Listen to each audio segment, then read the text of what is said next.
Thomas. He says, as much as I love my Niners and will end up supporting whichever quarterback who starts, even if it's not the one I want, but a big dog quarterback who could bring you 80 yards in 20 seconds is invaluable.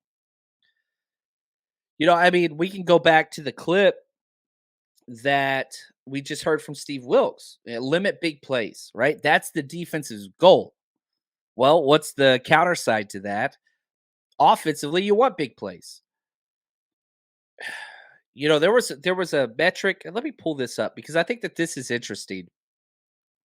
I saw this on Twitter and I thought it was really, really interesting. Warren Sharp put this out. The average length of Patrick Mahomes' touchdown passes. Okay, this is air yards. So how far the ball travels in the air.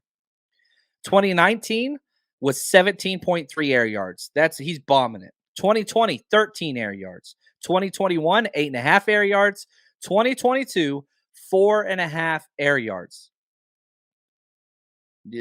Last year, Mahomes threw 41 touchdown passes. The average on those touchdown passes, the ball traveled 4.5 yards. Only one of those traveled more than 19 yards. I stated that the appearance of the deep ball is enough to open up all those lanes underneath. And there were some people that kind of shot back at me, and not that they're wrong. I don't know how to justify that. Patrick Mahomes ain't throwing the ball deep. He's attacking horizontally. Now, everybody's scared that he can't throw the ball. I know Tyreek's gone, whatever else. But what do we take away from that? You look at Brock Purdy, he's not really throwing the ball deep either. And people are like, oh, dink and dunk quarterback, whatever else. I want to do a whole show on this. And I've got a whole bunch of scramble notes that I got to kind of like piece together. But here's what I will say. When Vic Fangio came into the league and what he did with the Niners, it was this new concept of shell coverage, manipulating inside gaps so that you can have lighter boxes, which I've talked about here earlier, so that you can keep everything underneath. And you're going to force offenses to nickel and dime, nickel and dime, nickel and dime. And the philosophy is this. If you're going to score on us as a defense, you're going to have a 12 to 15 play drive with no mistakes. You get a holding call, we get a sack, we get a tackle for loss, you're done. You got to be patient and execute to perfection. And that's what the NFL has gone to. That's what the Niners run. You have these 2 high shells, cover 3, cover 6, quarters, whatever else. The single high stuff that no teams don't really do that anymore. Teams don't run cover 0. They don't run man free very often. And so everybody's backing stuff up and just forcing underneath. Well, what has Andy Reid and Kyle Shanahan done?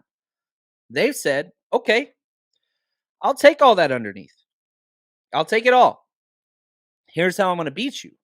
Christian McCaffrey, Debo, Ayuk, Kittle, sprinkling a little Juwan Jennings, little Kyle Juszczyk. I'll take that. Boom. Quick. And then we're going to make you miss.